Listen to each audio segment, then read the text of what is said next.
isn't to live forever. The goal is to create something that will. Welcome to Perspective, a podcast for wedding creatives where we sit down, often with a special guest, and talk about our many years of experience in the wedding industry so that you can learn from us and grow your wedding business. My name is Simon. And I'm Greg. Together, we are Cinemate Films, two Scottish-based wedding filmmakers who love nothing more than drinking coffee and talking shop with others in the wedding industry. This episode is sponsored by With Jack, but I will get onto that a little bit later in the podcast. Good morning, Greg. Hello. Who are we talking to this morning? We are talking to Marisa Martins. Hello, how are you? Hello. Hi guys. Thank you so much for inviting me. I'm so happy to be here. Thank you. And I love coffee as well. Oh, yeah. Well, I didn't actually ask. Do you have a coffee? Do you have a beverage? Because we do tend to go on in this podcast. I think I have there. I'll pick it up later. Yeah. Cool. Okay. I mean, if you needed to have a break and go make yourself a coffee, we can do that. We can pause and, Okay. All right, cool. Thank you for joining us. I think it'll be a really good chat. How have you been recently? We're still in January. I mean, it's the 29th as of recording. How has your year been so far? Have you started to go back into work? What's life been like? Oh, it's been a roller coaster. I have some family issues. My husband had an accident on the 29th of December, and we entered the year like in this crazy way, but now he's amazing. Yeah, he was hit by a car in a bicycle.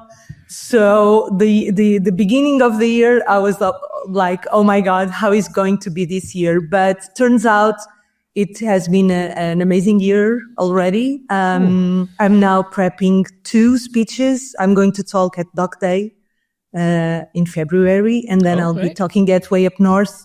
And it takes a lot of work. No one knows how much work it takes. I can imagine. I with Way Up North in particular, I always remember sitting down with Cole Roberts and him telling me about the process for getting you guys on board and how much pressure he actually puts onto you on purpose. And I was just thinking, going that because it's the second time. Oh, that's why time. I know. Yes. Okay. So in less than 2 years, yeah. Oh my God. So I know how it goes. So does it feel Actually, I have a funny story to share with you about that. The first time I went there, I had to deliver my speech, my keynote until midnight of a Sunday. Mm-hmm. And at 2 o'clock, at 2 p.m., my MacBook Pro, he died. And I lost everything. And I thought I'm going to send a message to Cole and say, I'm not going, because I cannot say my MacBook Pro died. He's not going to believe me. But I have this thing that when I'm doing a keynote, I'm always sending it to my WeTransfer. Uh-huh. Oh, yeah. So I know I have this backup, and I had like 3 days before, I had one file there. So I pick another computer and I did the last tweaks and I sent it, and he never knew this happened. But it was like this very difficult day for me. That's a top tip right there for anyone preparing a talk or doing any work. Have a cloud backup. Wow. I know. Yeah. I know. And maybe be better at naming your files than I am. For example, I'll just name my files 1.2. Final. I don't know why I jumped to 2 after 1.2. And then 2, it's just, honestly, and then it's done. And then if I need to correct it, it's done. And then if I need to recorrect it again, which I quite often do, it's done, final. I mean, these are not good methods of naming files. No. But I'm hoping you have a better system. Yeah. But before we get too far into things, for anyone who hasn't heard of you, tell us a bit more about yourself. Who are you? What is it you do? Where are you based? Yeah, I'm based in near Lisbon. I live 35 minutes north of Lisbon in a very beautiful area near the beach, and the countryside is beautiful here. Lots of weddings around as well. Yeah. Yeah. Okay. And I'm a photographer since 2013. When my daughter was born, I used to be a civil engineer and work in highway construction. Okay. Engineering, project management. I loved it. But then a crisis hit Portugal, and I had to change my life. And I thought, I have to do something that I really, really love. And of course, photography was the one. I started with families, and that is my path with families since. But I think 8 years ago, I changed completely because I couldn't photograph families like in that posed, very neat, everything is perfect, Yeah. I couldn't do that anymore, so I switched to documentary. But it's not, and here in Portugal, everything is so traditional, and it has been really, really hard to sell, and it's been an interesting path to. I want to ask a question about documentary photography. So we were speaking yesterday. We're recording a series for Photography Thrive. I don't know if you've heard of it, but we were speaking to Danilo and Sharon, and they had a post on their Instagram Reels, which basically tried to explain in their words what the difference between a documentary photographer was and what an editorial photographer was, and basically, the way that they described it is like documentary photographers just relied on luck, whereas editorial photographers took more control. Would you agree with that idea of difference there between the two? Because I personally don't agree with that, but only because I've seen so many documentary photographers who do suggest ideas and go out of their way. There is a balance. My difference is that when a documentary turns into editorial, it's when they start leading into trends.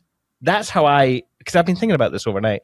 That's how I define it. But I want to hear your opinions. What's your thoughts? Are you just a lucky photographer? No, at all.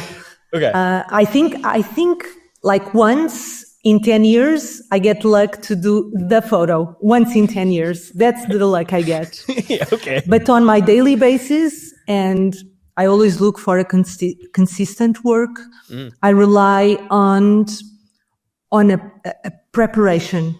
Yeah. A documentary photographer, it's not going to the fields relying on their instinct.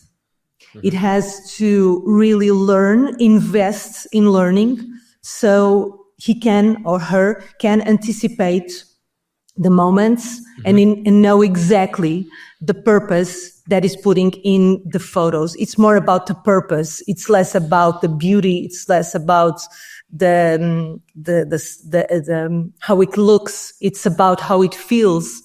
So if a client is going to ask me to photograph their wedding, they want me to capture the feeling, how they connect. It's like this invisible thread that embraces everybody. And it's not about the venue, the flowers, the shoes, the ring. It's not about that. Of course, I will take some of those shots. I have a checklist, of course, but I'm focused in something that is really hard to capture, and I rely on years of training. And of course, I invest a lot in mentoring so I can be a better photographer another year and another year. Yeah. Okay, that's cool. Yeah. You mentioned that you made a change and you wanted to shoot in a different way, and that style kind of clashed with the traditional expectations of Portuguese like customers Completely. and stuff. What were those differences? And has that meant that you've had to target foreign customers coming to you as a destination? Exactly. That's what I've been doing in the last years. And that's where I find the clients that really understand what I'm doing. If I say to a Portuguese family, oh, I want to spend the day at your home, photographing your kids, doing your thing, like prepping the food or having a bath or just playing it at their bedroom, people don't quite understand how can I get something good from that. Mm-hmm. I'm sorry. If you're driving, that siren is on our end.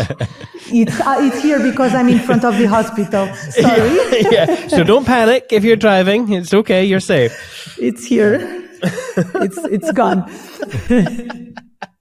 Yeah. So the Portuguese, they don't understand. They have if it's for a wedding, they understand they have to pay for it. But for a family, they just want to pay for 1 hour. They don't understand how can I spend a day or several days. Sometimes I go several days with families.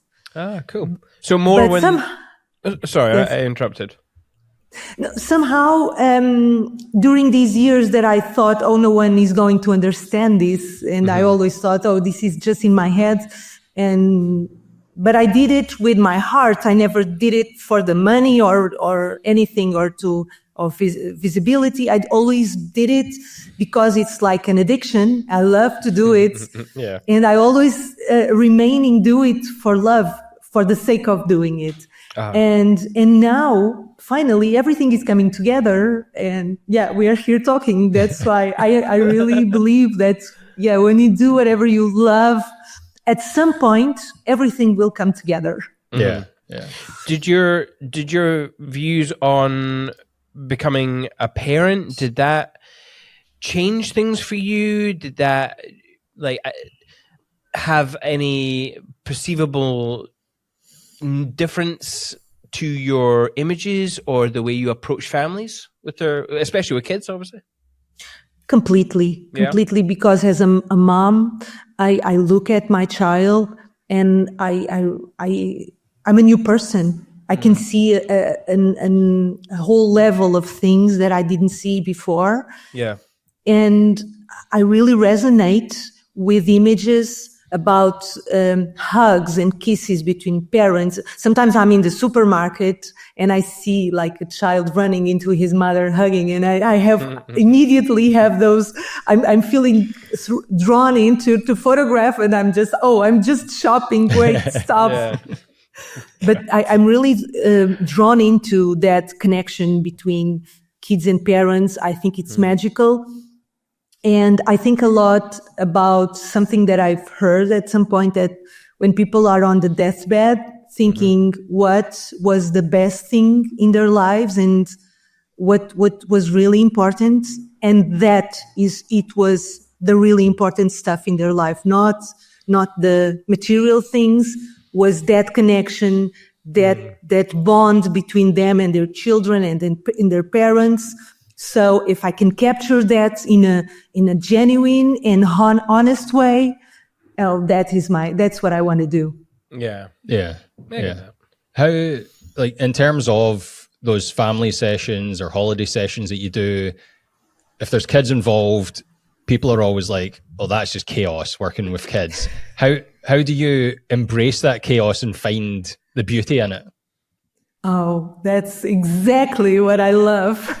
I love when people say, "Oh, I recently shot a 12-member family, like 12 people. Whoa! Yeah. Okay. 7 kids. We spent a day in Lisbon. I'm going to show that in Way Up North and in Doc Day. I just finished. Cool. Yeah, and there were like 7 kids and 6 adults. And it was so chaotic. And they were saying, "No, you're not going to do anything because this is crazy. I don't know how you do it."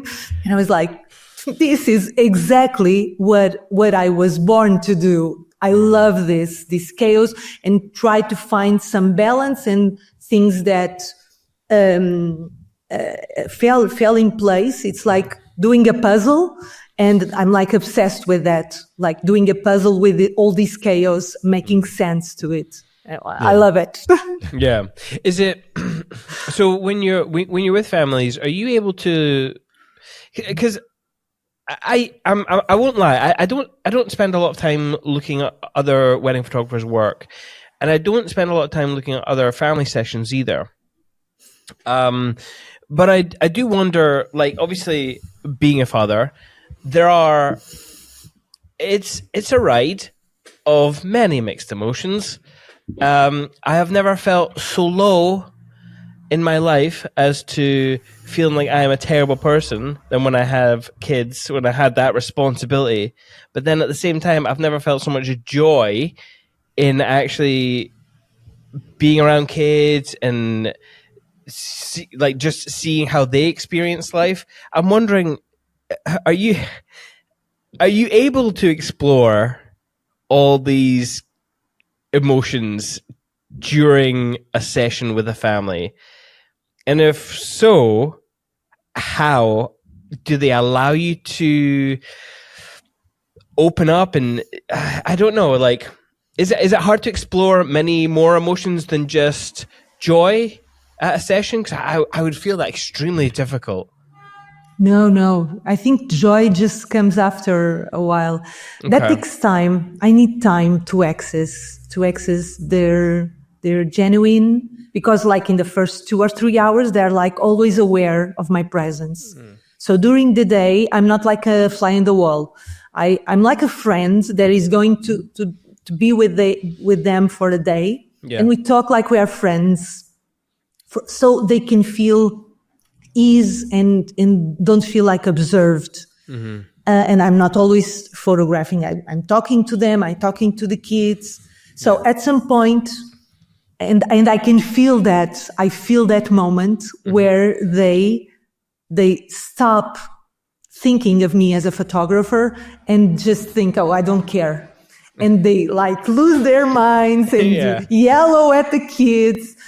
Yeah, but I love that thing of parenthood, because people like to feel they're loved, and like in the photos, it's possible to see how the bonds and the love between parents, because you freeze that moment, you can show it. And sometimes parents have these, you said that mixed feelings about, maybe I'm not such a good parent because sometimes I lose my head, or I'm just always working.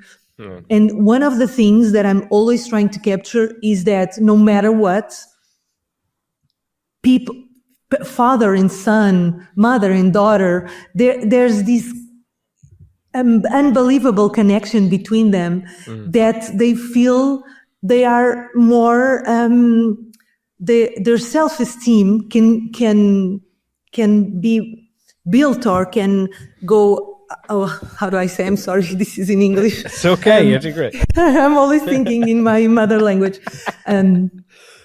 So I want to help kids to build their self-esteem, and parents as well, by looking at the photos and see for themselves, oh my God, this is real. We have a real connection, although we are always like fighting and I'm always yelling. And although that, we have this amazing connection, and it's not about joy. It's about this invisible thing that wraps a family that is so precious. And that's what I want to capture in an honest way. Yeah. And that's why I stay for 12 hours with the family sometimes. 12. 12 hours. That's a lot of time, by the way. Yeah. But they have to forget about me. That's why. Yeah. How many, if you are with a family for 12 hours, say, like, how many images are you delivering in a gallery? I deliver 400, 300. Okay. No more than that. Yeah. Okay. So a sensible number. Because you could get carried away with 12 hours. Yeah. That's, I know. But I'm not always shooting. Like in a wedding, the 12 hours, I'm always shooting. I end up with 12K. And here I end up like 7 or 8K, I think. Yeah. Do you bring like a same approach to your weddings of trying to be a friend and taking time to talk to them and all those other sort of approaches that you do with your families? Do you take a similar approach to a wedding day?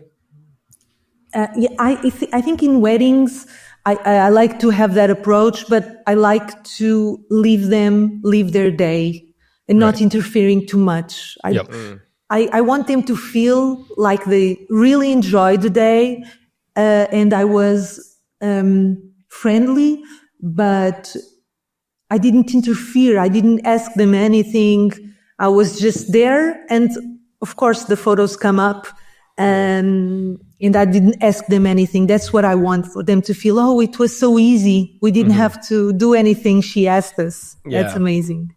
I like that approach though with when you enter a family's home and you don't go straight to shooting.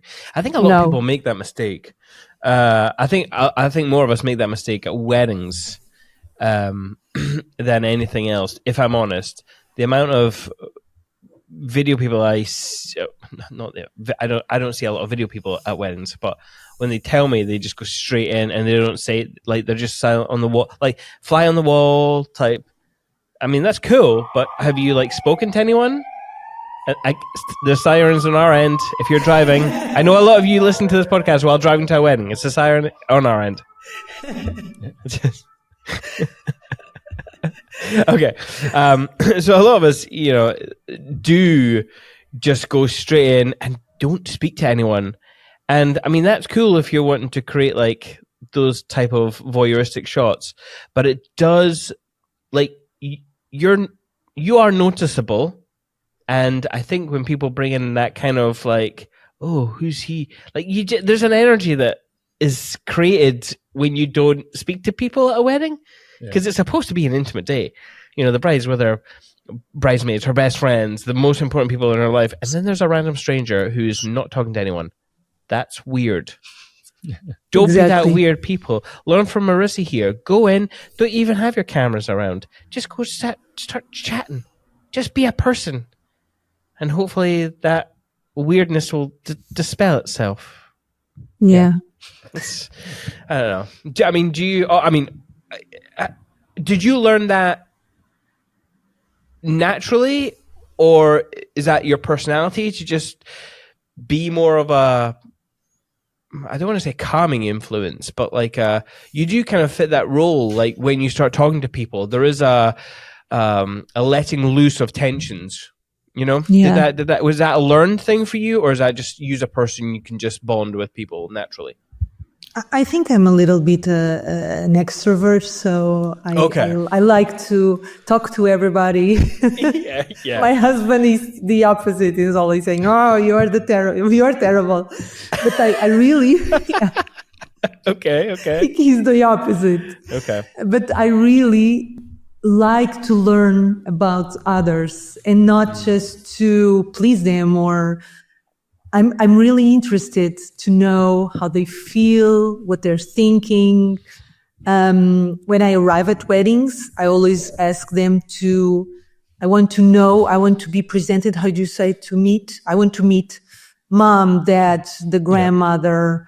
So I know who are the people that I'm going to really photograph, the emotions throughout the day, the people that I have to be really pay attention. The grandmother, I love grandmothers in weddings. Yes. That's magical for me. And I like to be really friendly, but then I like to let them do their thing. And because if I ask anything, they will be waiting for me to give directions. They will start to looking at me. And now, what should we do? Yeah. And I say, please.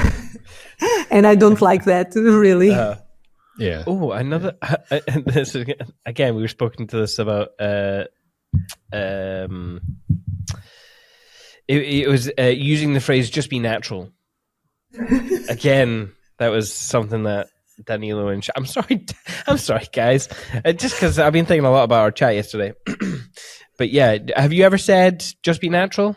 And no, never. No, okay. I know a few. I'm sure. I don't know. But I'm sure a few of us have. I think I've said it. Yeah. Just pretend I'm not here. Just be natural. Which is such a lazy way of trying to direct someone. I think. But I wonder how many listeners have said that.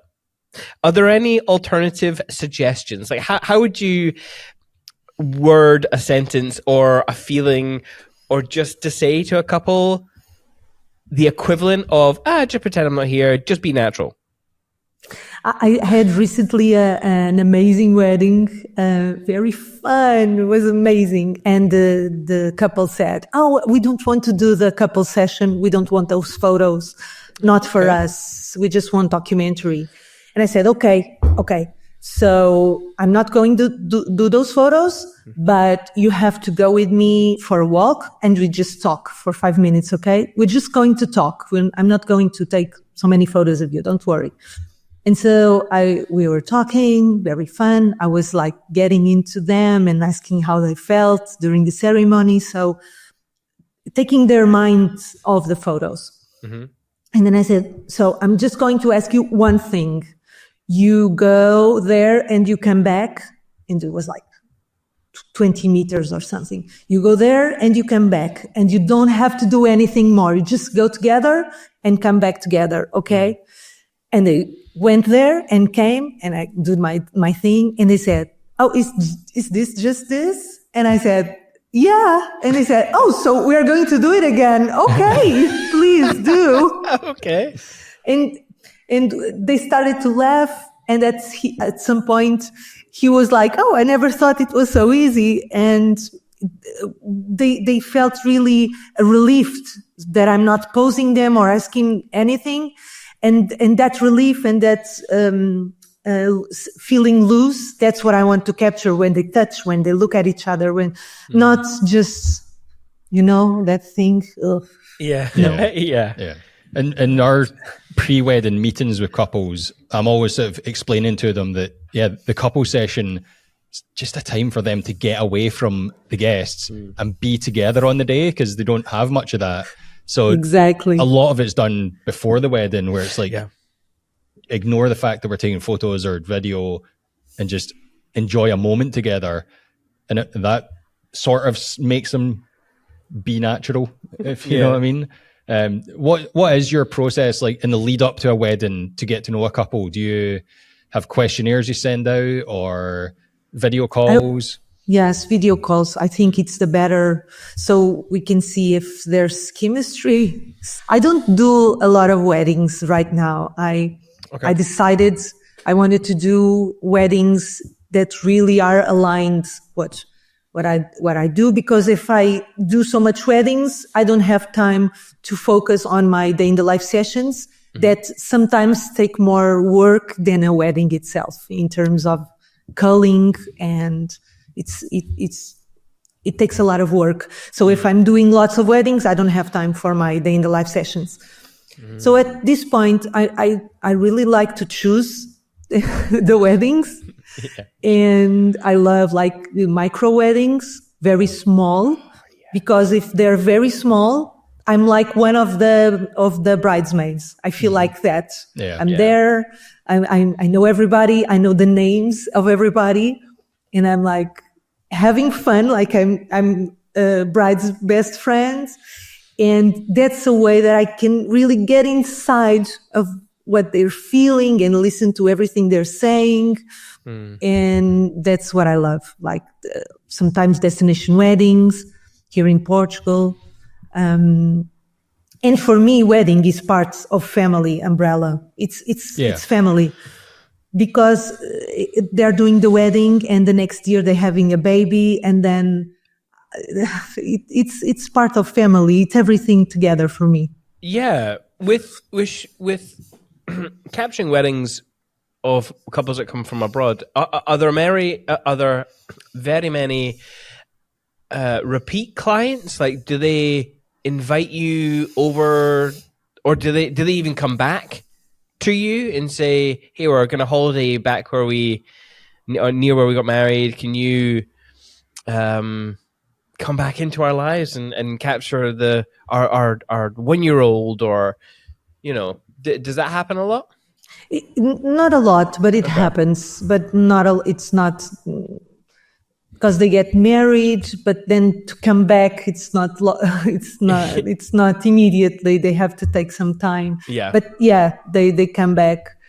But now I'm starting to fly to them and photograph at them. They're with them. Yeah. Okay, so you'd you travel. I travel to photograph them in another locations. I'm going to Madeira in April in April to photograph a family that's on vacations there. But I've been done that before. I went to Marrakesh for 5 days. And amazing. Yeah, the result is amazing. Yeah. What's your process with that then? If you take Marrakesh, for example, you have 5 days with the family. Are you just going with them and they plan everything? Or are you thinking, ooh, I could take them to this market, or I could take them here because I know the light's going to be good? Like, what's the kind of planning process in regards to like a family's holiday and taking images? Yeah, we plan together. Just it's not because of the light, but sometimes it's because I already know the destination and know what's the best places to visit. For example, Marrakesh, I've been there twice before, and I just like plan to help them to go to the best places. But in terms of time of the day, I shoot in any circumstances. I don't wait for the sunset or for the sunrise. I prefer the noon light. So I'll go whatever it takes. I'm not, now the light is great, let's go. I don't do that. No. Okay. Yeah. So what was the approach at the very start for getting these sort of clients? Because obviously it's slightly different. Not everybody's used to taking a photographer on a holiday with them. So how did you get those first clients? Like if somebody's sitting at home thinking, I want to try this, like what can I do to step into that market? It took me a lot of time to get my first paying clients. But the first thing I did was in 2018. I had a lot of work. I did those perfect photos of families, and I couldn't take more clients at that point. And I was like, oh, I don't want to do this anymore. And I started to just communicate in my Instagram documentary family sessions. I did portfolio sessions with some friends that have an amazing family. They started to be clients, but then I pushed them to the documentary approach. And I started to publish and to submit to awards. And since 2018, I just communicate this kind of photography. I never ever put on my Instagram the other things I do, just so I can convince people that documentary is another level of family sessions. But it's been hard to sell. I keep getting those other kinds of work, like commercial sessions, and I do mentoring. But I think people they have like cultural bias, cultural limits, and they don't see documentary as like what they want to do here in Portugal. But about foreigner clients, more and more I get, I'm getting sessions with them. Yeah. So Cool. So like winning awards and doing speaking events, that's had a big impact on like attracting clients for you? I think so, because there's lots of, and sometimes there are photographers that are my clients, right? Because they really understand how difficult and how much it takes to do a session like this. So they're the first to understand and to book me. So I have lots of photographer clients for their families. And I think visibility has grown. And since I've became Canon ambassador as well, I think that was really good for this. They didn't have anyone like this in their, like an ambassador doing documentary family. Okay. Yeah. So how did you, how was that relationship built? Did Canon just reach out to you? And I've always been intrigued by ambassadorships. Is that what they're called? Yeah. Whether that be Canon, Fuji, Sony, you see a lot of our pals, Magic, for example, he's a Sony ambassador, all that kind of stuff. I'm always intrigued how these relationships are built, because on one hand, okay, this is going to sound really stupid, right? I know a photographer has camera gear and this is a camera gear supplier. I understand that. But one is like a service. Oh, I don't know. The more I think about this, the more this is a ridiculous question. So I'll just keep this simple. How did your relationship with Canon come around? Like, did they just contact you? It was many years ago. I asked them, I think they called me to know me. They wanted to talk to me and said, "Oh, if you want, we can borrow you some gear so you can experiment."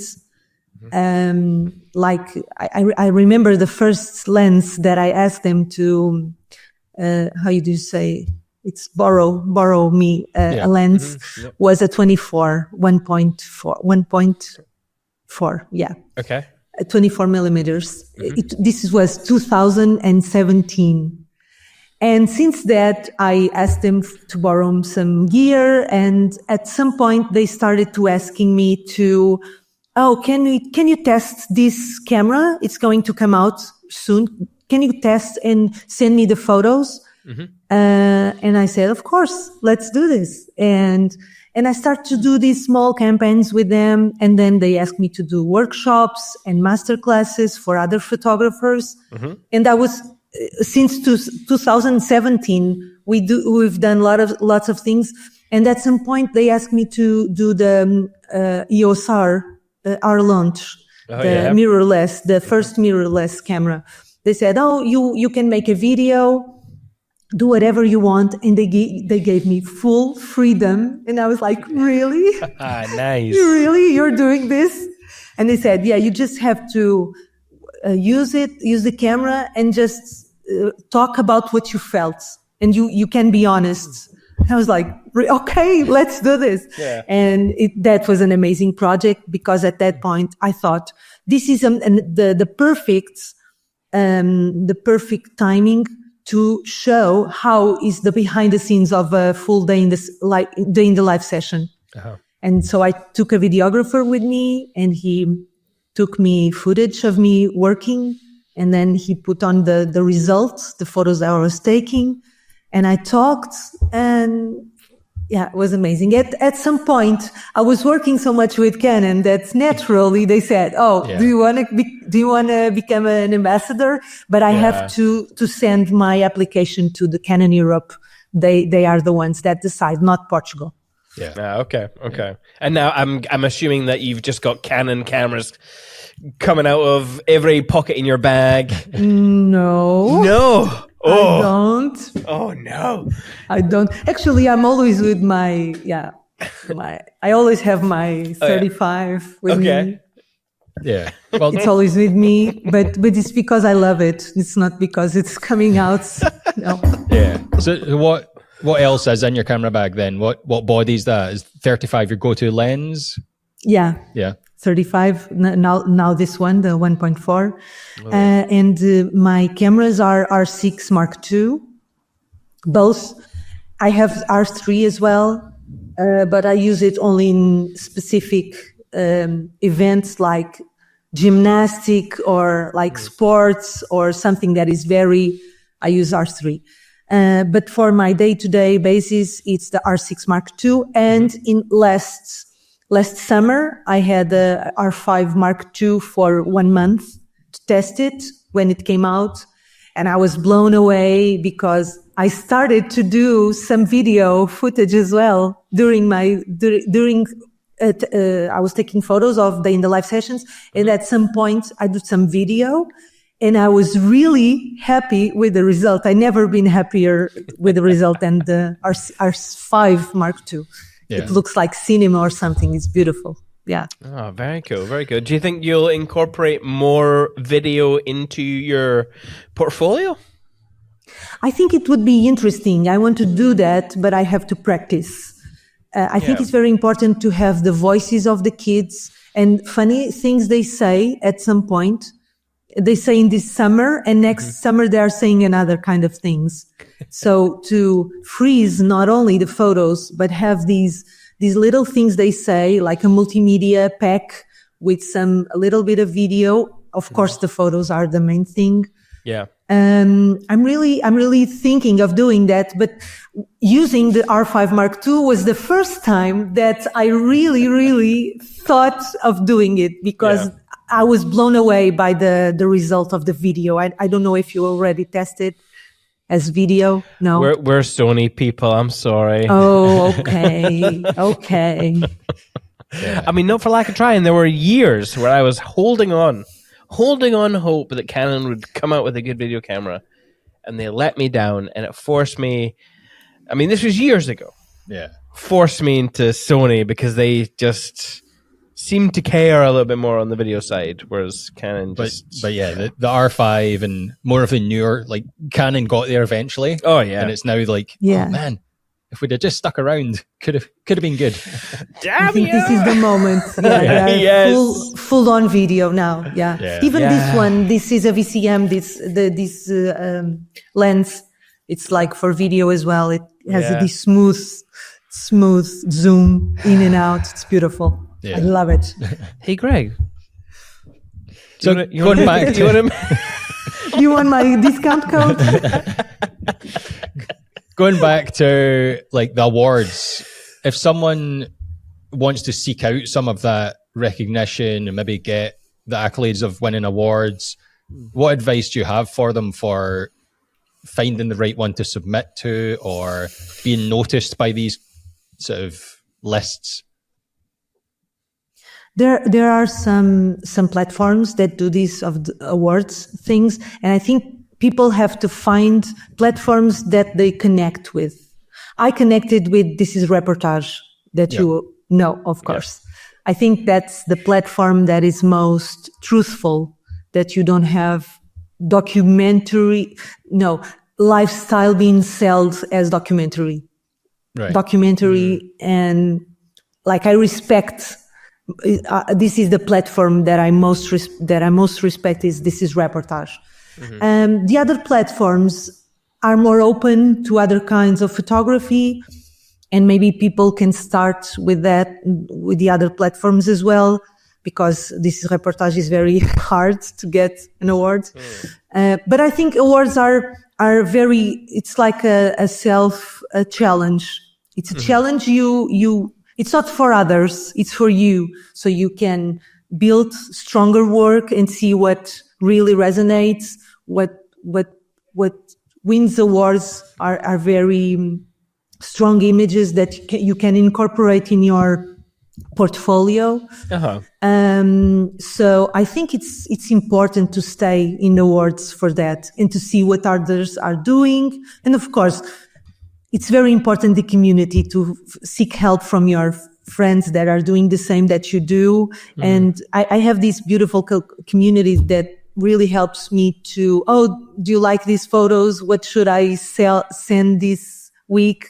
And that is great as well, that connection we have with our photographer friends that understand what we do and do the same. Yeah. I really like the way that you kind of use it as a motivational tool to, I would assume go out your comfort zone to try new things because you're trying to challenge yourself to win an award. I've never really, I've only really ever seen it as like an ego thing. You know, like when you get to a certain level, you think, oh, maybe I could just do this, and you pay to submit, and then that's kind of it. It's just you've already created the work, and then you submit it. Whereas it feels to me like you're saying that you've looked at an award, and then you're going to go out and produce work for that specific award. Am I right in saying that? Yeah. When I'm doing the In the Life session, at some point I feel something that says, "Oh, this is an award," and this is addictive. Yeah, it's just once a day. It's just once in all those photos, and I feel that, and I say, "Oh, this is an award." So what? I love to submit and to say, "Oh, I knew that. I knew in the moment that this is an award." How do you know? Like, is there other signs of it being one of those moments, or can you even put your finger on it, or is it something you just get a feeling for? Yeah, I don't know how to describe it, but I think as a documentary photographer, I'm always thinking of alignment, a line like in composition and light and the expression and how everything is coming together in my head. But 100%, no, 99% of the time, that doesn't happen. But sometimes I have the composition, I have the light, and I'm waiting for that thing that I dream. And I hope this happens, and it does. But this is very rare. That's why we love it, because it's so rare. It's so big. It gives us a rush. It's a blood of rush to the head, like happiness. Yeah, that's cool. That's cool. I like that vibe. I want to go back to Instagram. I wonder if more people are going to be taking Instagram more seriously because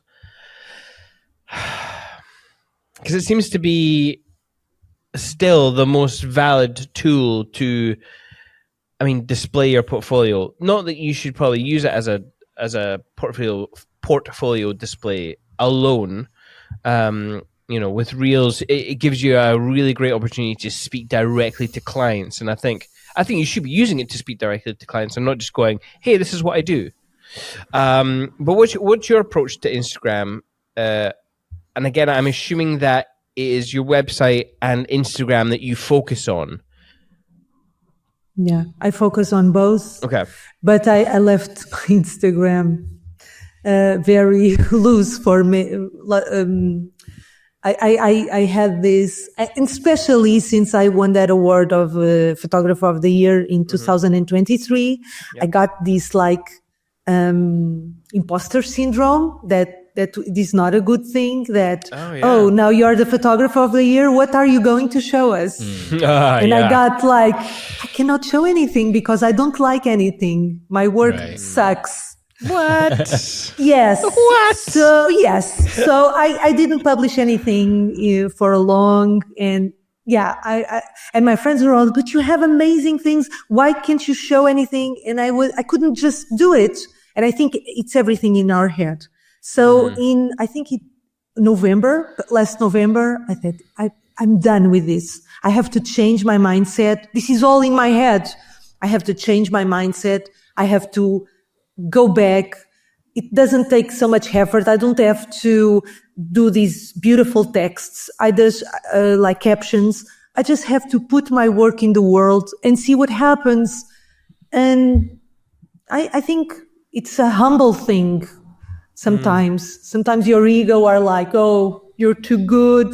These photos are not so good. And I don't want to be that person. I want to be someone that is always learning. Mm-hmm. And if the photo is not so good, please tell me that I want to keep getting better, please. Yeah. I want to keep learning. It really is such a challenge, isn't it? Like for me, it's a seasonal thing, I think. When things get a little bit more quiet, I start going, was my work actually as good as I thought it was last year? And then you start looking at it and really examining and being like, oh, you over criticize yourself.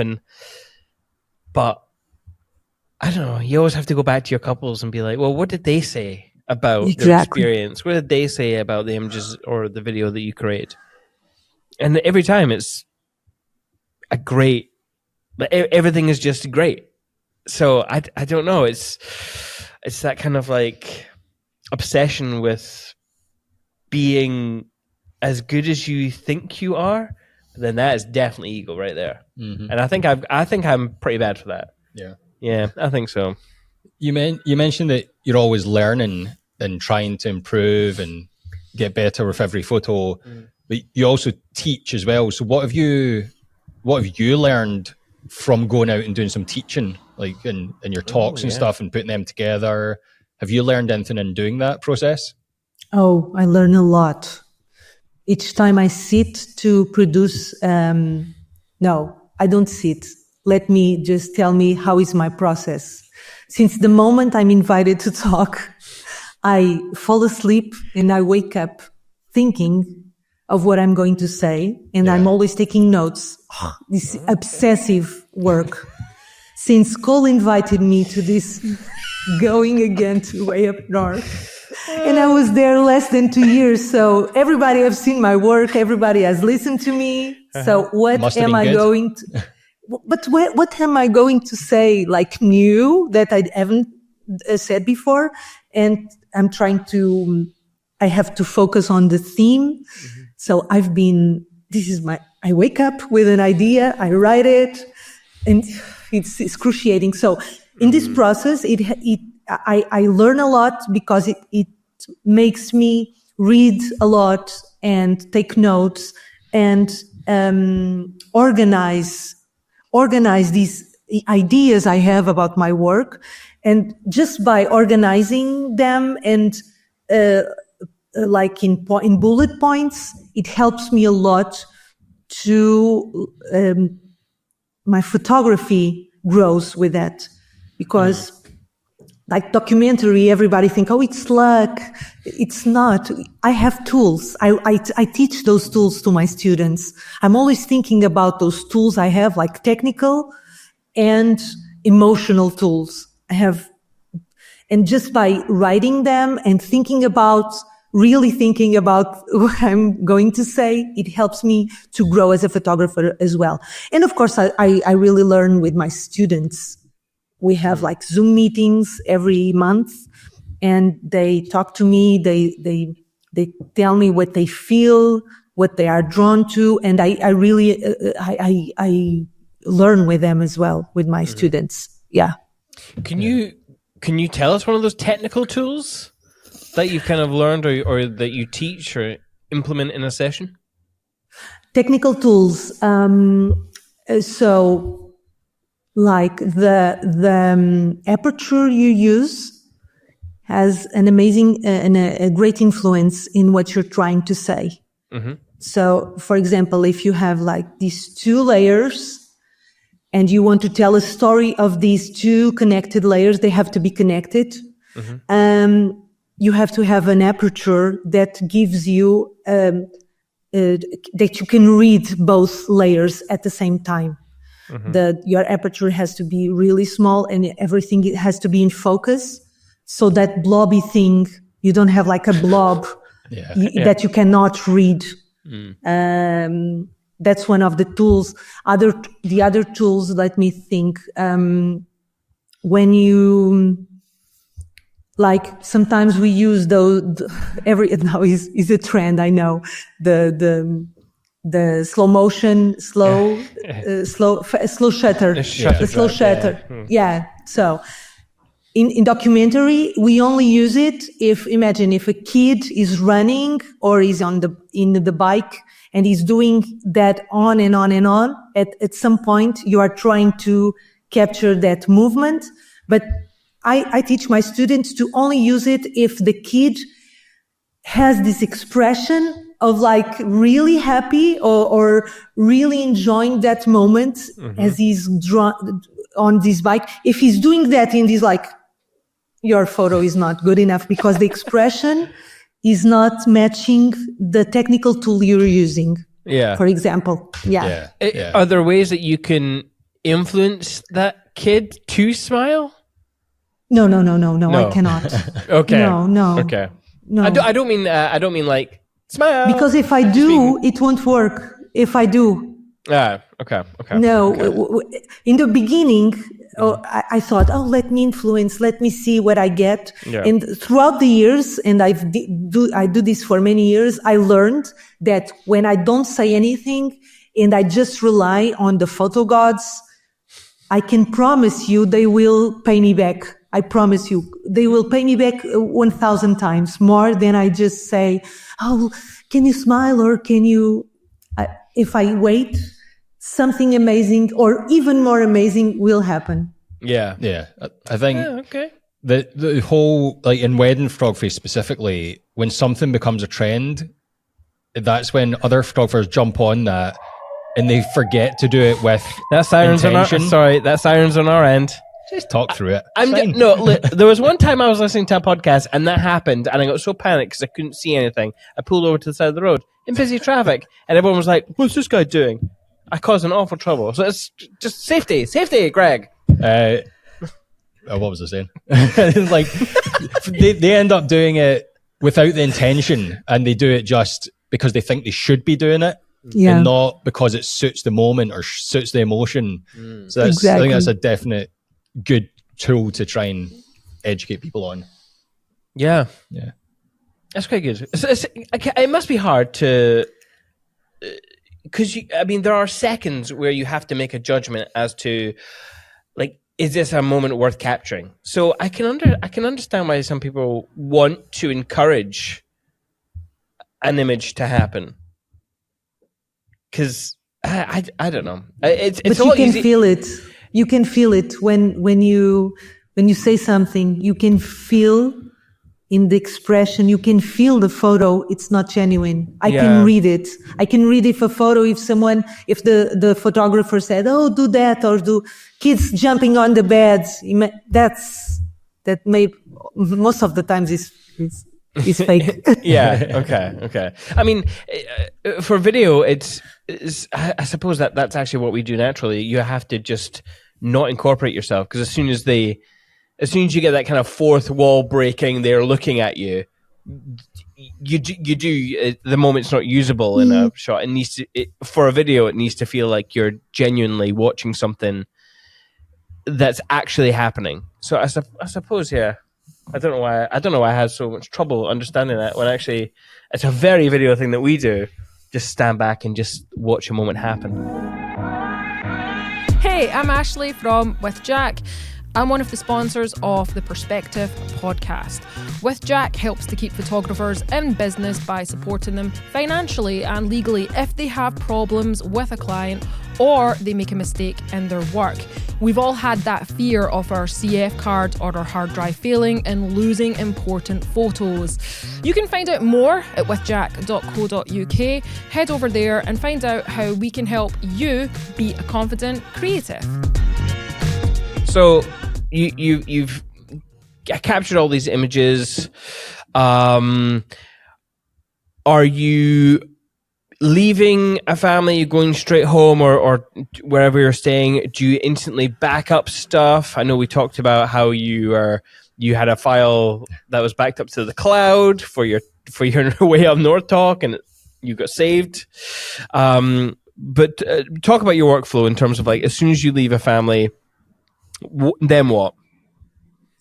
I always photograph with two SD cards. Mm-hmm. This has a double slot. I always work with two in each camera.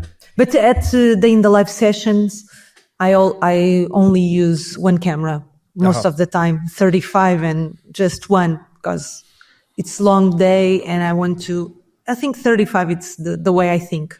Yeah. Okay. And so when I leave the session, I separate the cards. So one card is like in the gear bag, and the other I put it in another place, in the car or something, that they are separated just in case something happens. As soon as I can, I do 3 import sessions, and 3 import sessions are: I import the session one time to one disk, and the next day I'll do the same. I don't copy the folders. Right. I do everything again. And third day, I learned the hard way. Oh, right. That if you just do one import and then you copy that folder, if you do one mistake in the first import, you're going to be copy that mistake. And like in 1 month, you cannot recover the photos that you probably missed. So you have 2 card slots in your camera, but you're only importing card 1. Yeah. Say. Do you ever just and then for the second time you do it, are you importing card 2? No, I use the same cards. Okay. But I check if everything is okay. No problems with the files. I open the photo mechanic and see if the files are there and everything is fine. Uh-huh. And if it's not, I'm going to check the second card. Yeah. But it takes me 3 different times to copy the same card in 3 different times. I don't copy and then copy the folder because that problem already happened to me of copying like 2 cards 2 times and 1 card I didn't copy. And then I copied the folder and the mistake was copied. No. Yeah. Don't do that. But just out of pure curiosity, what happens if it was like an error on card 1, but you didn't spot it in time? Do you have, like, I know some photographers, they keep a card and that's that wedding, and they won't format those cards until the wedding is edited, which must be extremely expensive if you have all those memory cards. And that's just, in my mind, as a filmmaker, we just can't do that. You'd have like billions of cards, and our expenses, our overheads would be over the roof. But I do wonder, like, could a method of just copying 1 card and then copying card 2, would that save you an extra journey into exporting, importing land? Yeah, I think so. I think that's a good idea. Yeah, Okay. I understand why those photographers do that. I mean, But I cannot do it. okay. I don't, and I have like 30 cards or something, but I cannot do that. No. Yeah, I mean, I get it as well. Like, there is some fear. In fact, we had a photographer pal of ours who does hybrid. I won't say her name. His name. And this person has recently chosen to go to a camera system with 1 card. Now, she loves the camera, but I remember when she posted a comment asking for backup systems, and everyone just jumped on him. I'll just say her, because of the 1 card slot. So it's a very, people get very passionate about card slots. What's your thought? Yeah. It's each their own, really. Like, this person has been in the industry for ages, knows the system, and their risk tolerance of shooting on 1 card is obviously acceptable of that. Yeah. Most other people are like, nope, I need that backup. I got to have it. And that's fine. I probably fall into that camp. I like having dual card. It makes sense to me. Has it ever saved us? I think it has once, right? I think there's been a time where we've thought that file's not written, but it should have written to the other card, and it turned out it was fine anyway. I don't know if there's been an issue where there's been an error on a card. I don't think so. Do we import both cards? No, just 1. Right. Same as Marisa. I was going to say, import 1. We have skim through all the footage, import it into Premiere, make sure it's all working, and then we know that it's fine. Should we? Because we our system is very similar to yours, Marisa. Well, I say we. Gregory. On the drive home, Greg gets all the cards out, very organized, and imports them into a folder. And then once that session is done, this is where we differ. He copies those folders into another drive. So we have 2 locations of drives. But I suppose, again, that's the difference between our method and your method, which I feel like we should maybe change a little bit. Yeah. I mean, you just copy 1 time, import session. Yeah. So you have to do it twice. Yeah. Okay. Because you reduce the risk of making a mistake. On the second time, you're not doing the same mistake. Yeah. And especially because, as Simon says, I'm quite often doing this in the car on a drive home. So I'll be sitting in the passenger seat with all the cards on the dashboard, and they'll slip and slide off the dashboard. So I know. It's possible that I could make mistakes. Yeah. We're mavericks. Yeah. But I mean, maybe we should actually, take 1 drive and have that be for card 1. Same system, just card 1. And then the same file Card system, two. card 2. Perfect. Yeah. Yeah, but Okay. 2 different import sessions. I do 3 because I Hey. already have some stories I'm not going to share. Okay. I mean, we get it. I mean, as soon as we get into the office or back home, it's going up to the Dropbox. Yeah. Everything's in Dropbox. Okay. So yes, we always have to have 3, and usually there's one working drive, and I take that drive away, and then the other drive is in a different location, whether that's Greg's house or in the office. We've got do we still have a safe? We used to have a firebox. Yeah, we don't use that. We don't have it. Does everyone want a firebox? What's next then? What other tools are you using? Are you implementing any AI editing in your system? Yeah, just Imagine, but not culling. Only for editing, because it really helps me in terms of consistency, especially in white balance. At some point, I get blind. I'm doing everything is red, everything is green, and I cannot see it. Oh, that's amazing. I mean, on a technical level, when you're shooting, are you shooting just auto white balance, or I think it's the only thing that I use in automatic. It's white balance. Yeah. Okay, because it's different things, different spaces. Yeah. Yes. Okay. That must be. I mean, I've always found that really challenging, Matt. Because when we go to a wedding, we're shooting with 3 cameras. 2 cameras are the same, and the other one is not the same, and the color difference is infuriatingly annoying. I can't even imagine what it would be like if we shot in auto. Now, I know some people do it on Video World, but it's the idea of consistency must be really challenging when you have to balance the color, especially when you just said you kind of get colorblind. Like I could be looking at a film and just be like, it looks so orange, like exactly. And then you try and color it, and then you go back to it the next day, and you're like, oh no, it's blue. What's wrong with my eyes?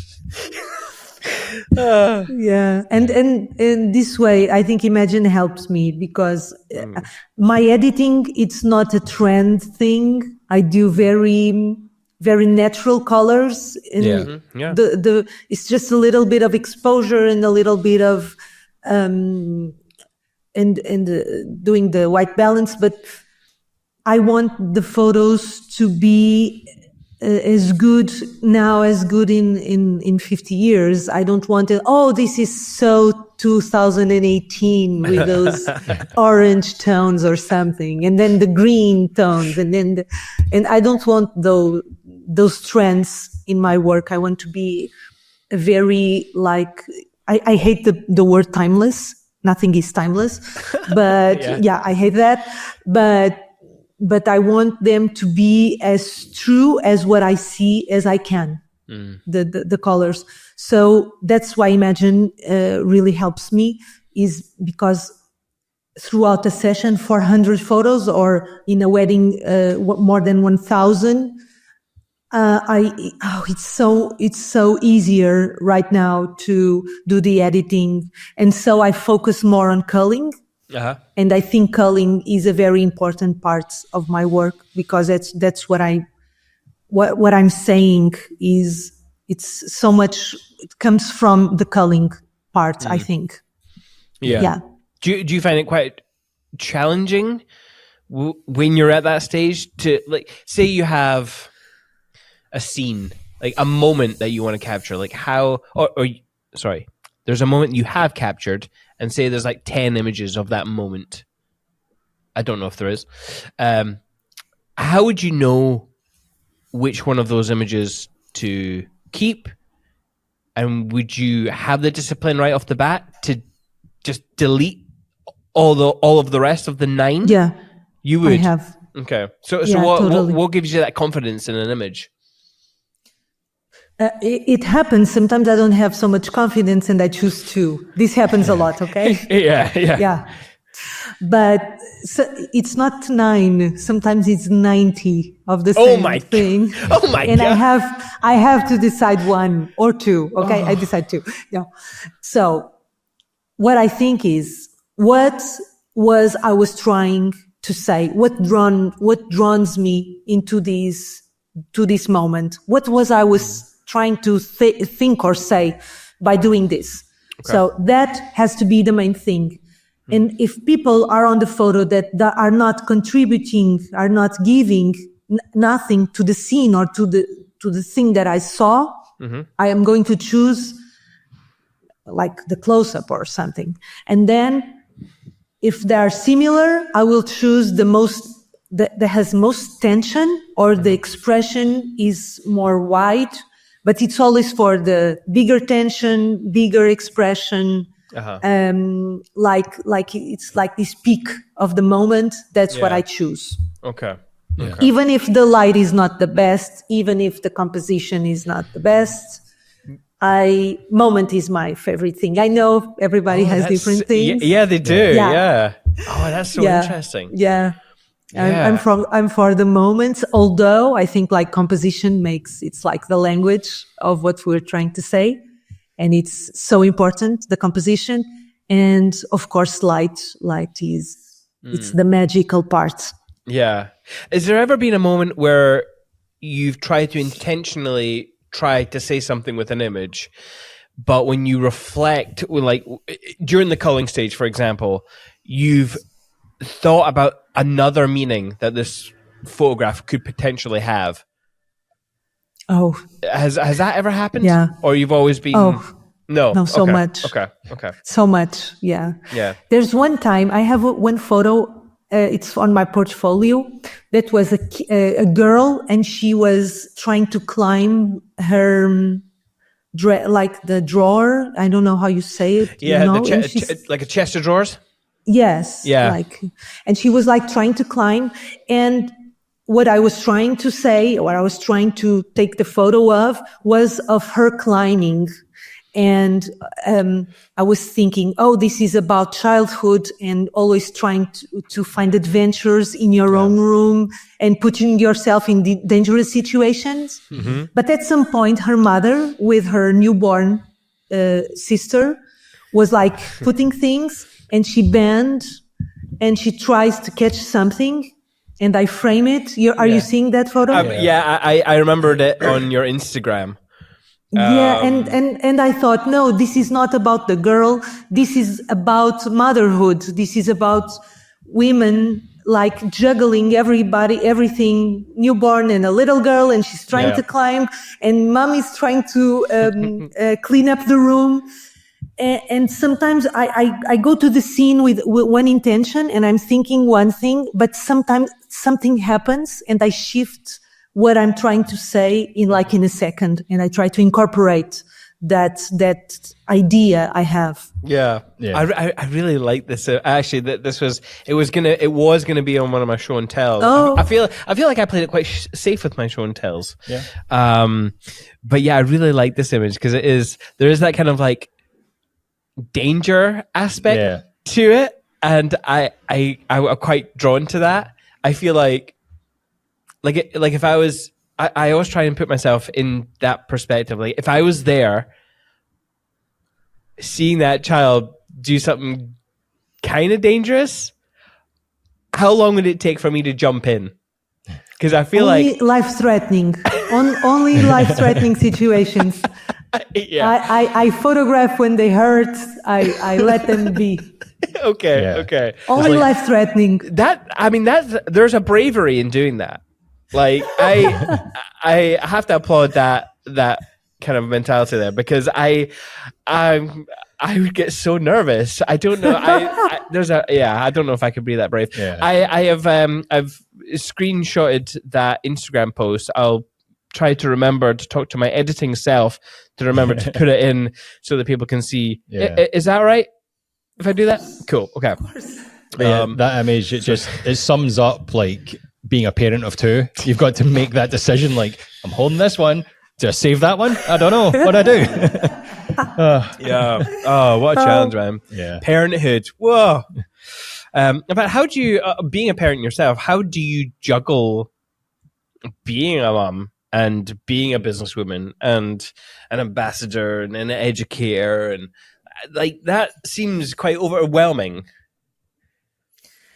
if I didn't have my mom and my father helping me every day.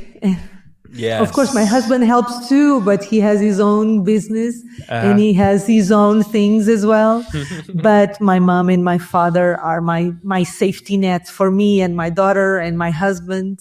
Yeah. And they're always here for me. And I think it's good for them as well because they feel very useful, and I'm always asking for help, and we live like all together.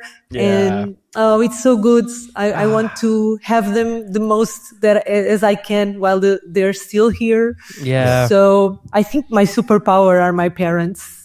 Oh, that's cool. That is cool. Yeah. That's cool. I have to say, every time I speak to my wife, and because we have that same support system, but she's got a lot of siblings, and they've got kids. Do they all have kids? Yeah, they all have kids now. And she feels quite guilty when she asks her mum to do something, because she does quite a lot for her younger siblings. And I'm just like, yeah, but I try and remove yourself from the guilt, because you're gifting time and I don't know, you're creating that bond between grandparent and your kids. I think that's something special, and I think It's so special. even though it's like masquerading in the "can you help me do something," there's a secondary to be like, oh, actually, this is important to have the relationship, and basically, I don't feel I any love guilt. to capture. Yes, I love to capture that bond between grandparents and grandchildren. Yeah. Not just because sometimes grandparents are like, oh, maybe they're like more their parents but no, kids are obsessed with grandparents. Yeah. And I love to capture that and show them that the kids are obsessed with their grandparents. Yeah. And I think there's nothing more valuable than that to grandparents. And I think even they feel younger. I can see that they feel younger when they are with their kids, with their grandkids. Yeah. Yes, absolutely. Not baby grandkids, because if you can get to sleep with young babies, I mean, you know, good on the grandparents. Anyway, what sort of delivery platform are you using for your images? Are you PicTime, and sort of how are you laying out a gallery for these sort of families? I used Pixieset for many years, and then 1.5 years ago, I started using PicTime because it's so beautiful. And I love the platform sales system. Yeah. In terms of sometimes I photograph sports events and I sell the photos. Right. Oh, it works so well. I love it. But I realized I had 800 galleries in Pixieset. Oh my goodness. And I couldn't move them, and my life is there, so I'm paying both. Okay. My husband hates that. But I have to. I'm not going to waste my life unless PicTime lets me put all my 800 galleries in PicTime for free. For free, yeah. How easy is it to... They do offer a migration service, I'm sure, but you just need to make some But 800 print sales to make them pay for each other. I was going to say, how much... this is going to sound too business-like, but how much profit could be made by moving them over? Oh, I don't know. Would it be worth it? Oh, time is too valuable. I don't know.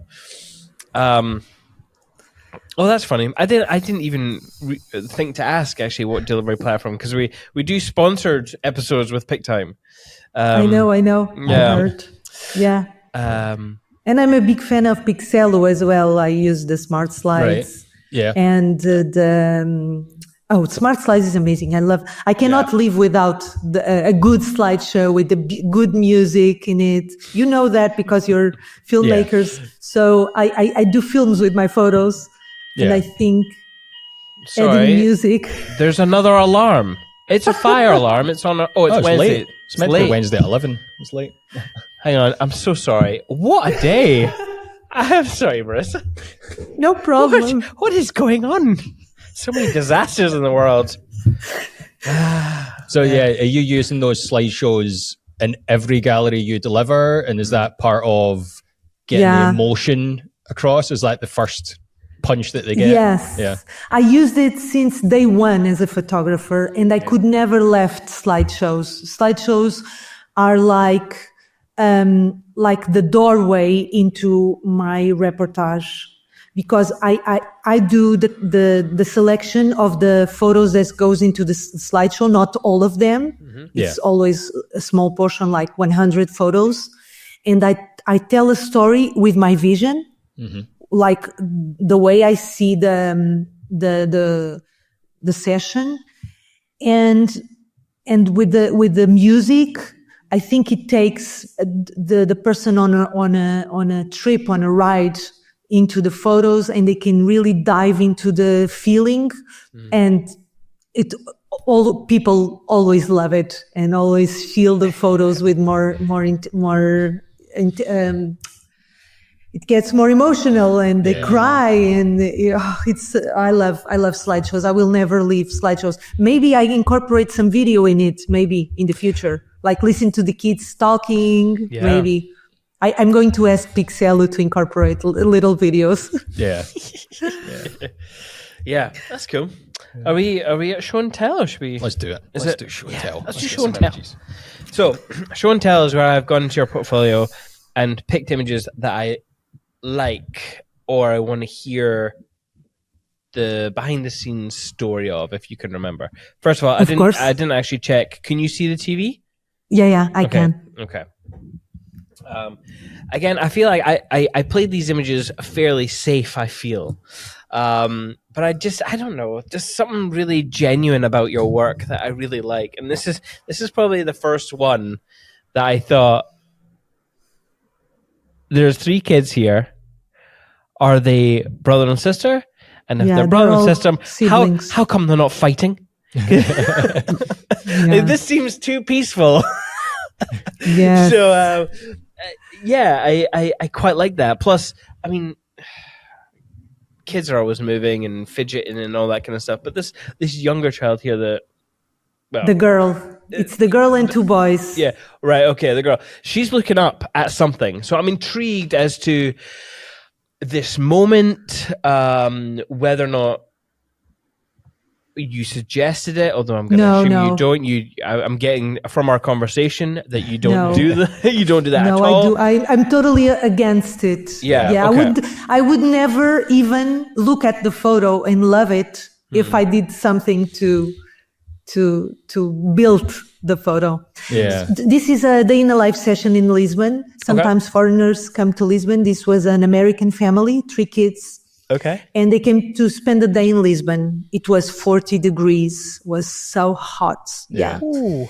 And the kids were, the girl, she undressed herself, like in the middle of the street. She was like, what? She was so funny. Yeah. And at some point, they was so hot, and they said, oh, we have to drink something. And here in Lisbon is touristic things. Mm-hmm. One of them is these pineapples. Right. And they start like the first pineapple that was ready, Daddy put on the table, and they start the 3 at the same time. And I said, oh, I have to have this. Yeah. And I got really close because I wanted to isolate. I want to isolate all the things that were happening around that are not contributing to the scene. Yeah. And I really want to feel like I was inside what they were feeling. That's why I say it's not about photographing families in beautiful places. It's how they lived the moment, how they experienced. Yeah. Yeah. I think the intimacy and closeness of this image definitely makes it. Which is quite interesting. Like, so you mentioned that you, forgive me, you only shoot with a 35, or do you have another? I always take my 85 in my Okay. So 35, 85 backpack, but I don't use it. I was going to say. So this is a 35. 35, yeah. And it's funny because usually you'd maybe imagine a 35 to be used because you want to incorporate some of the environment, but you've chosen to still use the 35. which is a lovely wide aspect. And you've obviously gotten really close, and you've come down to their level, and you have just completely cut everything else off apart from their little adorable faces. So it's why the 35 gives you that sense of closeness. Yeah. If you get really close, because it's wider, it gives you all. It's like you are inside. If I did this with the 85, it would be beautiful. Maybe more beautiful, but you wouldn't have that vision. You would, with the 85, I always say, with 85, you are seeing what the photographer is seeing. With the 35, you are feeling what the person there is feeling. In weddings as well. Yeah. In like weddings looking at as this, it feels like you could have a straw. Like you're looking at the image and you could have your own straw there as well. I'm next. Right with them. Yeah. I know. Yeah. I want to know what that pineapple tastes like. I bet it tastes amazing. I want it. Oh, okay, Max. So, next image. Obviously, this is a wedding scene, but for whatever reason, you decided to not take. Well, I'm sure you did take the front version of this. I mean, not of this, but I'm sure you have all of them lined up and faces or whatever. Or maybe not lined up, just you've been able to capture the front of the bridesmaids. I'm assuming these are bridesmaids. Yes. But your focus here is not on them at all, which I like, because they're so much a part of the frame, yet they're not the focus. It's like you've used them to create negative space in which, right in the middle of this image, there's a wee boy, a wee page boy. No, he was the kids of the couple. He was the son of the bride. Okay, but he was the star of the day. I took so many photos of him. It was amazing. And he was always crying, saying, "No more wedding, no more wedding. I hate this." I love that. Oh man, I love that kids energy. Me too. So tell me, like, did you first of all, what are the bridesmaids doing? Are they just the bridesmaids were posing for me? They want all the shots of the bridesmaids, and they were facing me first, and I was doing the photo they wanted, because I don't say people, "Oh, I'm a documentary, I'm not going to take your photo." Of course I do. They ask me, "Oh, we want a photo of course I do whatever you want. I'm here to work." Absolutely. But at some point, the kid went there, and I said, "Oh my God, this is my photo." And I ignored them, and they thought I was taking their photo, but I was taking Max's photo. I mean, did you, again, 35, I'm assuming, did you have to move in closer to change your composition or your frame of view, or if you can remember? I think I went a little bit closer, but this was 2019. So it's 6 years almost. I would done differently. I would be lower. If I'm criticizing this image now, I would go lower, and I would cut in the hand position, and I would get the kid, and the face of the kid would not be here in the center, would be a little bit higher. Right. If I would do that now. Okay. I would go on his level a little bit more. Yeah. Okay. And what's making you say that? I don't know. I think there's too much space, negative space on the upper level that is not adding anything to the scene right now. That's what I would do. I would show a little bit more of maybe of his feet.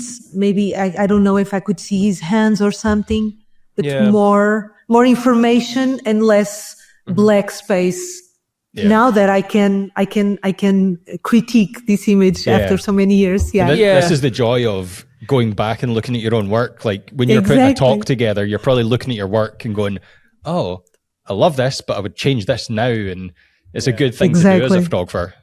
Yeah, absolutely. Plus, I mean, I don't think many photographers see their work through a screen on a screen. So it's almost, because it's so hard to see, you can almost take it out of the context that it was taken in. If you know what I mean, you could maybe look at this. Like if I'm looking at this through Greg's TV laptop screen, I would maybe think the same about the negative space at the top. And like there's where the bridesmaid's shoulders are. There is a lot of information, detail. Yeah, there's a lot of detail there. So I can see why you would maybe adjust it. Yeah. But I still, it's great though. It's still a great image. Thank you. It's still a great image. Oh yeah, this one's. I love this. So my first, whenever I see a black woman, I always remember one time we were asked to shoot, and the question that was always asked is, "Oh, can you work with darker skin tones?" And it's always intrigued me, and probably I never thought about that. I know that is a thing that black couples worry about, is like, can a photographer work with such dark skin tones, especially if it's like in Scotland, there's not that many black couples.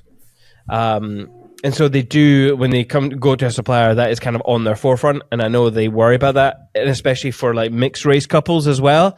If the guy's really pale, because us Scottish men are really pale, how to balance those two. Does that ever, have you ever thought about that? Has a black couple ever come to you with those worries? I think I got some couples, but I honestly never thought about it. I never thought, I have to balance, or no. Yeah. I just have to make it work. Like I have to make it work every time I photograph a couple. Yeah. And I never thought of that in that way. Never was a worry, or I never blow out anything. In this case particular, I know what is the problem. Now I know. Okay. I used a very shallow depth of field because I was so nervous, because she started doing this outside, and she was climbing the stairs, and she was waving to her guests. The guests were on the pool, because this is the pool party on the wedding day. Everybody was on the pool. Oh, right. Okay. Yeah. So she came with this band, and then my heart was racing, and I was so nervous that I should have a narrower depth of field. Yeah. I should have gone to a 7 or something. Okay. And I think this was like 2.8 or something. Yeah. I don't know. And that's why I lose detail. And if it was now, I would love to do this more calm, in a calm, but you never have that, of course. I mean, when you said a pool party, I can see it now. Like everyone in the background, some of them have their shirts off, they're in trunks, but I never thought about that. And so you adding in the context has made me think, oh yeah, you're right. I probably would have liked to have seen more of these characters in behind expressions. Their expressions. That's what I'm missing there. But this was 2021, so we evolve, thankfully. I mean, the thing is, I would probably take that image as well. I do like how they are, as a viewer of the image and not someone who was there, these are mysterious figures that are there, and you can't see it. It gives a bit of mystery to those people back there. Well, there's this excitement and fun and chaos going down with the band. I like that. I really like it as well. Me too. One more? One more? There might be one more. I mean, I feel this is my lucky 10-year luck. You know what? This is my 10-year luck. I was gonna say, you look at this and think that it's pure intentionality, but no. This is my 10-year luck photo. Okay. I do love it. I mean, in our conversation, when you said you don't control anything. You just let things happen. I thought, wow, the serendipity of this image is wild. So I know. It's nice that you can be honest and be like, this is a lucky photograph. This wasn't the luckiest planned. Yeah. I mean, I can Totally. I mean, it's very obvious. I couldn't comprehend what happened in the moment because I'm always trying to align things. Yeah. In the moment I'm trying to align. Oh, let's see if I can do it. But I didn't comprehend that. I didn't, only when I got home and when I opened the photo, I saw, oh my God, I can't believe this. Actually, I pulled this because I always dream that I can do these kinds of things, but they never actually happen, or it's rare.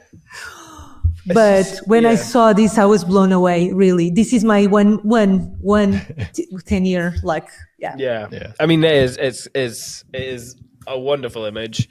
The shapes, the lines, the textures, just the very obvious thing is the fact that her jumper line is the continuation of the art frame. I mean, wonderful. But then, to look at her jumper and to see those lines and how that contrasts with the actual art and is it this even?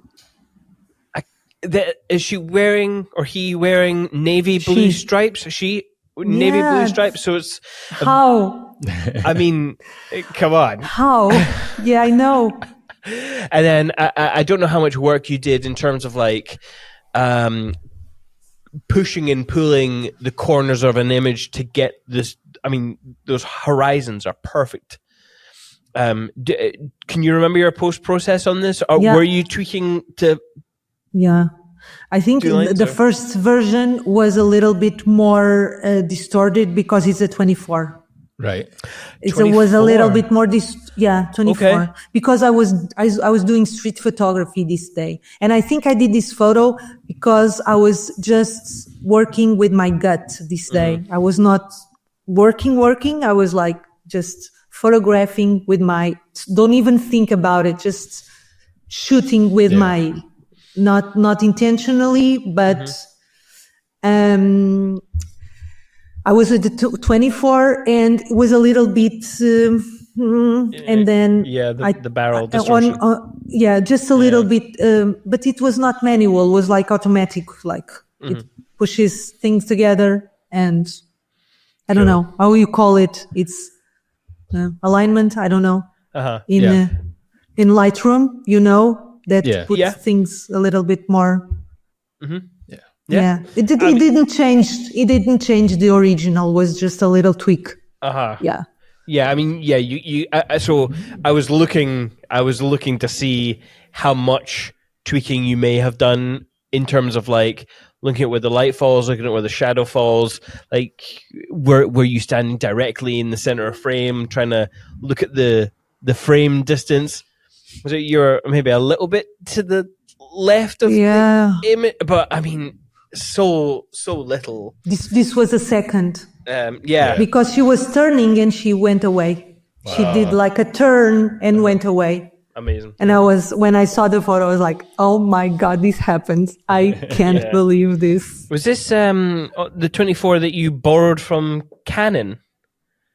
No, this one is mine. I already bought one. Okay. But it's the same lens. It's not an RF. It's an EF. Okay. It's exactly the same. It is exactly the same one, but it's mine now. Yeah. I bought it. I can imagine if Canon gave you a lens to be like, hey, try this out, and you came back and delivered that, they'd be like, holy shit, you are a master. It's the lens. It's just a lens. It's perfect.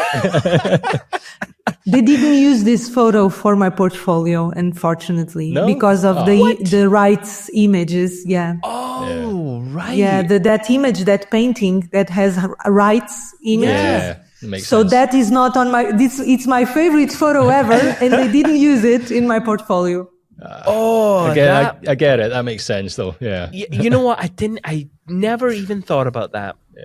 So never even thought. When you're doing family sessions, do you try and guide them to always be out in public areas, or do you go in because I don't think that was a session, but do No. you go into galleries or stuff? Because I always Yeah. remember we shot a wedding in Rome, it must have been like 2014, and they were doing a private tour of the Vatican. We were there to film it, and we had like a tripod with us, and at security they said, no cameras allowed. No camera. The photographer walked in with it was a Canon DSLR at the time. Yeah. And we were like, oh my God, we can't film this? What? We're hired here to film this. So do you ever run into any issues when Yes. you're going places with people? Let me see if I have here. Oh, I have an R8 that is a smaller camera and a 35 1.8. Right. And I pretend I'm a tourist. Yeah. I pretend I'm the auntie. I'm the auntie of the kids. And I hug them and no one can see that I'm working. I behave like a tourist. Okay. That's my thing. Your So cheat I can code. photograph everywhere, in markets, in supermarkets, in museums. I never take these, for example, in those, Yeah. because they see this line and say, oh, that's pro, you cannot enter, sorry. Yeah. It's yeah. Can you remember what we did, Greg? Yeah, it was shot on like an iPhone 7 or something. Oh I God. can't remember what it was, but Shot video. Yeah, it was. it must have been 2014. So whatever the phone was at the time, That is and it was hilarious. terrible quality. That's right. Terrible. That's right. Oh my God. Honestly, I was absolutely gutted. Although I'm very happy that we still get to experience going to the Vatican. And Yeah. At least we got to shoot on our iPhones. I mean, yeah. So, in starting to wrap up, do you have any book recommendations for any of our listeners, whether that be a business book or maybe a photography book, something that inspires you? I recently read the Rick Rubin, The Creative Act, I think. Oh, and yeah. That is very inspiring. Yeah. I bought the Perfect Imperfect from John London, I course. think. His Dolan, name is yeah. amazing. John Dolan, He's yeah. a legend. Dolan. Yes, he's, yeah. he's a legend. A legend. I love his book. I'm now buying. I think I'm going to buy today. I haven't bought it yet, but I have to today. yeah. Unsupervised by my teacher and mentor that I love so much. Her name is Kirsten Lewis. Okay. She has a new book coming out. It's in pre-sale, unsupervised, and Yeah. I'm going to buy it today. It came out like 3 or 4 days ago. Okay. Let me think. Oh, can I recommend a series yeah. Yeah, that I please. saw? Very interesting. It's with Rick Rubin, the same of the book, and Paul McCartney. And Oh, right. it's on Disney, I think, Disney Channel, and it's about the creative process of the music from Beatles. Yeah. And I think I learned lots of things for my own creative thinking and about the voice. That is a subject that I really like you find your own voice, and it's something that is so hard to explain what it is. That's why I'm so interested in that matter. That is how you build your voice. And I think that I think the series called McCartney. It's with Paul Right. McCartney and Rick Rubin. Yeah. I've seen that on Disney Plus, but I've not watched it yet. So Yeah. might put that on my watch list. It's interesting. Yeah. Okay. Are you a Beatles fan? I'm not. I'm No. just for the sake of learning something. I like the music, of course, but I'm not a fan. Yeah. I'm more of a Pearl Jam and Arcade Fire. Oh, The yeah. National fan. I'm Yeah. so fun. I I'm so love the fan of National. them. Yeah, yeah. Oh, Are you- I've been to all their concerts here in Portugal. Oh, have you? I love them. Oh, Yeah. awesome. Yeah. Yeah. They're good. They're good. I love the National. Yeah. Are you a Beatles fan? I went through a phase in uni where I collected some of their records on vinyl. Yeah, I remember that. But I appreciate the music, but I wouldn't say I'm a fan as such. Yeah. My uncle bought me this 2 vinyl set discography collection. And I don't have the heart to tell him that I just really don't like the Beatles. Don't like the Beatles, but it's an amazing gift, Yeah. you know, of all of these songs from, a very crucial part of their career. So I don't know. I probably do need to go sit down and and how listen much to they them. influence I mean, what we like now. They influence what we love now. Maybe they are the grandparents of this music we love today. It's a good way to put it. That's why it's so Yeah, interesting. yeah.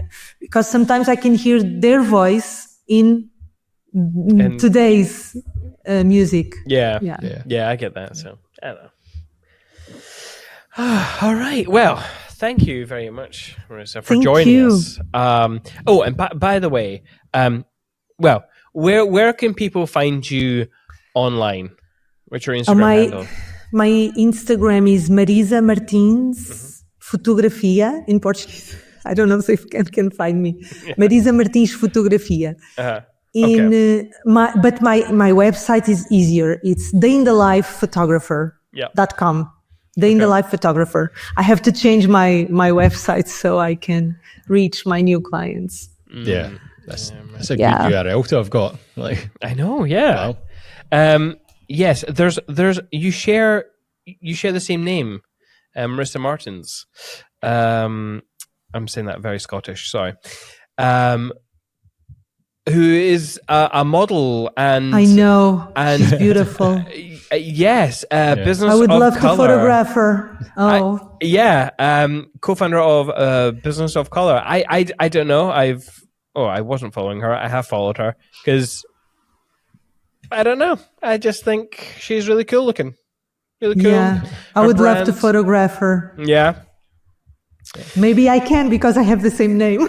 Yeah. One day. Yes. And she had a child recently, so maybe I will get a chance. Yeah. I mean, yeah, absolutely. But yeah, even the Businesses of Color looks cool. So yeah, cool. Powerful name. Anyway, thank you very much for joining us. Oh, thank you so much. Thank you for pleasure. doing this, for uniting the community, like the world community. It's not just here. It's I mean, we are from a family all together. I mean, we really do appreciate everyone who's taken time to talk to two Scottish guys about stuff that we love to create. Yep. I find it really interesting that we can all have our different views and opinions on this industry, the art, business. I find it so fascinating. I could probably do this 4 hours.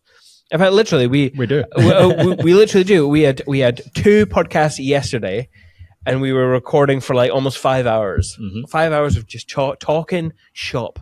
And we got 2 again today. I love it, and we've got another one again today. So I don't know. I really do love this.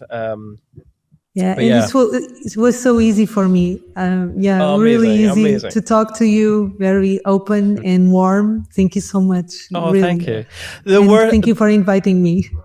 Our pleasure. Our pleasure. We had a blast. The worst thing is we have to say goodbye. And will we ever meet face to face? I don't know. I really hope so. Doc Day, way up north. I mean, no, we're not going to make it to way up north this year, but maybe if you're speaking again in the future, who knows? Mm-hmm. If I'm not speaking, I'll be there for sure as attendance. Yeah. Okay. So I'll wait for you to speak, and I'll be there for sure to watch you. Yeah, speaking. Awesome. And people can find us at Perspective by Cinemate. Our website is .com. All of our social handles are at Perspective by Cinemate. Thank you again to With Jack for sponsoring this episode. And if you have loved this conversation as much as we have had recording it, as much as we have recording it. That's the one. Yes, please do hit subscribe or follow wherever you can, wherever you get your podcasts, our YouTube, please do. And hopefully we'll see you in the next one. However, in the meantime, enjoy your life.